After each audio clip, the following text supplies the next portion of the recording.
Seçim edəndə də ən gözəl variant nədir? Mən sizə deyim. Deməli, sosial şəbəkələrdən biraz sonra danışacağım.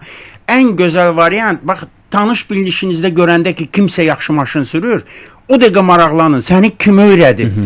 Ola bilsin, nə bilim, atası öyrədib, ola bilsin, yaxşı müəllim öyrədib. Həmişə maraqlanın, səni kim öyrədib? Və o müəlliminin adını əlbəttə, əgər razı qalıbsa, sevinclə sizə, fəxrlə sizə verəcək və siz ondan məşğul olasınız. İkinci variant, tutaq ki, belə insan yoxdur. Onda sosial şəbəkələrə, reklama müraciət edirik. Mənim də reklamlarım gedir, çoxların da reklamları gedir.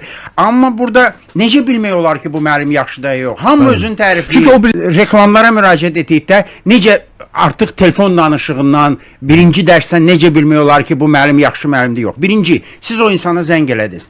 Əgər o insan telefonda sizə informasiya verəndə konkret, səlis, dəqiq danışa bilmirsə, belə danışırsa, bilin, sizin dərsləriniz də başdan mıdan ibarət olacaq. Əmin danışmırsa, deməli.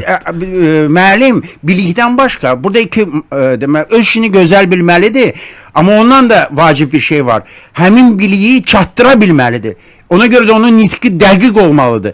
Yalnız yolda bilirsiniz ki, situasiya hər an dəyişir. Konkret elə bil ki, komandalar olmalıdır. Ona görə birinci telefon danışığına fikir verirsiniz ki, necə danışır, maraqlıdırmı işinə, yoxsa monoton danışır. Yəni ki, əgər belə bir ki, maraqsız münasibət bəsləyirsə sizin zənginizə, onda yəqin ki də yaxşı məşğul olmayacaq. Amma elləri var ki, o qədər də yaxşı müəllimdir, amma gözəl danışıq qabiliyyətinə malikdir.